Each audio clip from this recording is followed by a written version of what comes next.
شرف في هذا اليوم بحضوركم وعلى شرف دعوتكم لي وبمناسبة اليوم الافتتاحي للسنة الجامعية الجديدة. اتيحت لي الفرصة لإعادة النظر على البحث العلمي الذي قدمت من خلاله إنقاذ الجمهورية الوطنية للمملكة المتحدة المتحدة بنجم صاعد لإفريقيا لسنة 2022. هذه الخطوة الأولى للنجاح وهديها بوطننا الجزائر وشهدائنا الأبرار بكامل الأسرة الجامعية الكريمة. بدون إطالة موضوع العرض nanoélectronique, nanotechnologie, dispositif, simulation et application. Donc, je tiens à vous faire savoir que les recherches ont été effectuées au sein de laboratoire des problèmes de gaz, modélisation et information du système, donc INIS à l'Université de Gand. Oui. Je vous présente par la suite le plan de dispositif établi comme suit. Je vous conseille par une introduction qu'on appelle sur l'échelle nanométrique, en mettant l'accent sur la nanoélectronique et la nanotechnologie et leur application. Donc, en deuxième lieu, j'introduirai le nanotransistor comme un composant clé dans l'électronique et son évolution. Je me focaliserai dans la troisième partie sur nos bases de recherche et je terminerai l'exposé par une conclusion et une classification. Le nanomètre est un sous-multiple du mètre, donc il vaut pratiquement 1 milliard de mètres ou bien 10 à puissance 9 mètres. La nanotechnologie est la science mesurée et la technologie menée à l'échelle soit 1 à 100 nanomètres. Au-delà de 100 nanomètres, donc il y a ce qu'on appelle l'échelle subelectronique et fortement subelectronique. À l'intérieur de nanomètre, il y a l'échelle atomique. Donc c'est relativement à la fin. Donc on peut voir dans la figure 50, oui, dans la figure 50, quelques nano-objets pertinents, je cite entre autres les virus, donc avec une taille de 20 à 400 nanomètres, et nanoparticules de 1 à 100 nanomètres, la molécule gardienne et l'antitransistor et ainsi de suite. Les nanosciences et les nanotechnologies sont l'étude de l'application des choses expérimentales. Cela peut inclure les domaines scientifiques tels que la chimie, la biologie, la physique, la science du matériau et l'ingénierie. Par exemple, la nanotechnologie plutôt est impliquée dans la science du matériau pour la synthèse des nanomatériaux émergents, dans la nanomédecine pour la thérapie contre le cancer, dans la biologie pour la caractérisation des cellules et également des biomolécules. Elle est impliquée également dans la nanoélectronique justement pour la fabrication des nanocomposants, je cite entre autres le transistor qui est un composant très essentiel dans l'évolution de la nanoélectronique. Durant la pandémie qu'on a vécue, donc la nanotechnologie a vraiment contribué dans l'accélération des vaccins, donc l'accélération du développement des vaccins. Elle a contribué également pour la détection des variants via des nanobiomarqueurs dans l'élaboration des désinfectants efficaces et également elle a contribué dans la thérapie combinée. Vous voyez que la nanotechnologie a aidé vraiment l'humanité pour surmonter la pandémie qu'on a vécue. Une autre application, donc la nanotechnologie a boosté le développement des téléviseurs, des ordinateurs, des smartphones, notamment le passage d'une génération à une autre, parce qu'auparavant, il n'y avait pas une nanoélectronique, si j'ose dire ça. Donc, pourquoi et comment? Pour répondre à ces questions, il faut donner un aperçu sur le nanotransistor. Donc, un transistor est un composant électronique qui est utilisé dans la plupart des circuits électroniques. Il peut faire l'opération de commutation entre 0 et 1. Donc 0 si le courant passe dans le canal contre la source, c'est 1. Donc c'est le on state.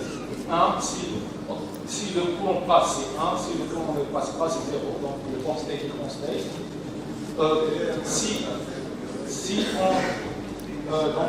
L'association de plusieurs transistors dans un circuit intégré permet d'effectuer justement des tâches, des opérations logiques.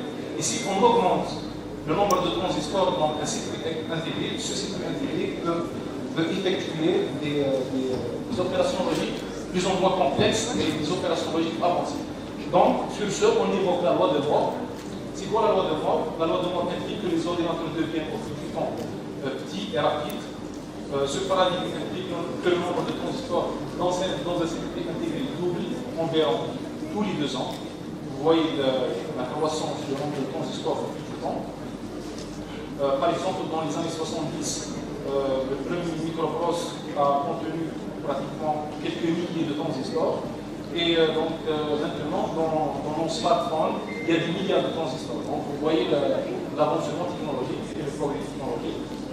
Mais maintenant, il y a des contraintes, des limitations donc imposées par les effets quantiques.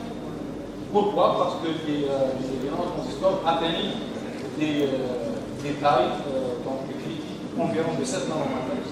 Et sur ce, donc, dans ce point, notre contribution se focalise.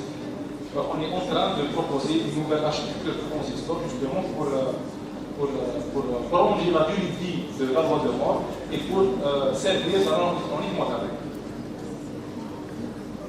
Que faisons-nous? Donc, on fait la conception, la modélisation, la simulation des nanotransistors. Ici, les résultats sont très prometteurs, donc cela peut bouger vers l'implémentation, la validation et la vérification du protocole par l'industrie, par le PRS. Voici, dans la figure ci-contre, on peut voir donc, les modèles, ce qu'on appelle des computational approaches qu'on utilise dans nos recherches. Il y a des modèles analytiques, donc c'est basique. Il y a des fusions carré transport, la fonction de ligne hors équilibre, qui est partie de la simulation quantique. Elle est une méthode de simulation avancée, précise et fiable.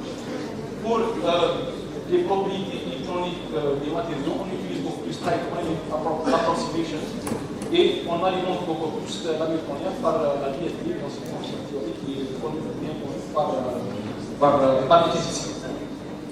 Donc, passons à nos axes de recherche. Donc, il y a 3 axes de recherche pratiquement. Le premier axe de recherche qu'on fasse au niveau de DINIS, notre laboratoire, c'est la proposition de nouveaux nanotransistors à haute performance, ultra miniaturisés, via des simulations quantiques de pointe. Il y a quelques dispositifs proposés dans la littérature publiée déjà. On fait également la simulation avancée et la proposition de nouveaux capteurs et biocapteurs basés sur des transistors à effet à l'échelle nanométrique. Voilà ici un capteur de biomolécules proposé à base de nanotube de carbone. Il y a également ici un biocapteur, un nanobiocapteur d'ADN, un capteur de pH, de pression, et ainsi de suite. Le troisième axe, c'est la proposition des nouvelles méthodes efficaces en termes de calcul et de précision pour la simulation et la modélisation des composants électroniques miniaturisés. Donc, on utilise ici beaucoup plus des techniques d'intelligence artificielle, je cite en ordre, les jeux de normes artificielles, la logique floue, le calcul en place, les méthodes méta-heuristiques, donc comme les génétiques algorithmes, anti-column optimization, les méthodes hybrides, le deep learning également, donc justement pour accélérer le temps de calcul qui est une limitation pour ces approches de simulation. Donc, comme conclusion classique, donc, dans la nanométrie, le domaine de la nanométrie, je me suis intéressé à l'étude de la modélisation et de la simulation des nanotransistors, nanobiocapteurs et nanocapteurs à base de transistors à effet de champ. Donc, les contributions principales peuvent être résumées en 3 points. La première contribution a été le développement d'un code source de simulation quantique basé sur le formalisé de grille pour l'équilibre, qui a permis d'étudier, analyser et proposer de nouveaux capteurs et biocapteurs. La deuxième contribution a été la proposition d'une nouvelle génération de nanotransistors avec une amélioration significative en termes de performance. Je cite en droit de la rapidité de computation, la consommation d'énergie pour faire cette computation et la consultation bien sûr, qui est un facteur essentiel pour la nanoélectronique. La troisième contribution a été le développement d'une nouvelle approche de simulation des dispositifs nanoélectroniques qui sont efficaces en termes de calcul et de précision. Notons que les approches proposées peuvent être intégrés dans des bibliothèques de simulateurs premium. Donc, comme perspective, nous allons envisager l'ouverture du micro-doctorat pour nano-électronique, ce qui est bénéfique pour la formation, d'une part, et pour la production scientifique, d'une autre part. Et nous allons envisager également une collaboration internationale en visant le passage de la simulation à la réalisation, bien sûr, pour valider le transfert technologique et pourquoi pas faire la nano-électronique et la nanotechnologie au niveau des salles blanches algériennes. Donc, les recherches effectuées ont donné lieu à 45 publications internationales, 10 publications internationales. Les articles sont maintenant avec le statut de review. Une innovation grave acquisition par les 3 États-Unis, apparition sur la liste des meilleurs scientifiques du monde pour un impact d'une seule année en 2021, un rapport établi par Stanford University. J'ai eu également le meilleur papier en 44e édition de la conférence internationale des semi-conducteurs Roumanie 2021. J'ai eu le prix au niveau des pays arabes, Doasioun Arab Scientist Prize en 2021 en Égypte. Et récemment, j'ai eu le prix de Royal Society Resistance Africa Prize 2022, donné par la Société Royale de Royaume-Uni. Merci de votre attention.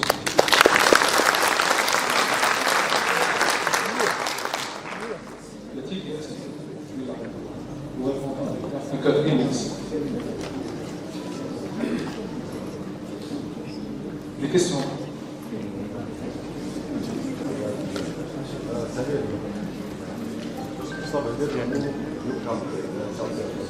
Le mot biocapteur. Pratiquement, un capteur, c'est un dispositif qui nous permet de détecter un mesurant. C'est quoi un mesurant? C'est l'analyse qu'on veut détecter.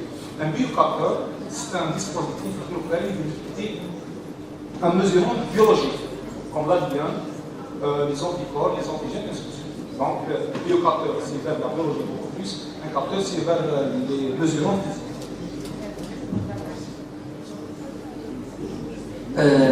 Salam alaikum. Salam. Merci beaucoup, donc, Dr. Khalid, pour cette présentation et merci pour le prix. Je tiens à mentionner que c'est un prix très prestigieux et c'est un honneur pour notre université d'avoir un chercheur de ce calibre, notamment si ce chercheur est un jeune chercheur universitaire. Donc je tiens à vous remercier pour féliciter les deux heures. Ma question, c'est juste par rapport à la loi du Moore. La loi du Moore, donc par rapport à la loi de Moore. Oui, par rapport à la limitation, donc c'est un sujet principal dans la recherche en microélectronique et beaucoup de monde qui travaille acharnement depuis des années et des années. J'aimerais bien avoir un aperçu sur votre vision. Comment, par exemple, envisager enlever cette limitation, sachant que la limitation de loi de Moore, c'est un défi technologique scientifique très très connu. C'est une très très bonne question. In my best opinion, je pense qu'il faut faire liste, il faut prolonger la durée de vie de la loi de Moore en attendant un breakthrough, un paradigme. Donc le transistor, on attend que le transistor sera remplacé par un autre dispositif. Parce que le transistor a une limite dimensionnelle et donc une autre limite pratiquement en termes de l'efficacité énergétique et ainsi de suite. Donc il faut attendre. J'ai lu quelques articles, ils disent qu'il y a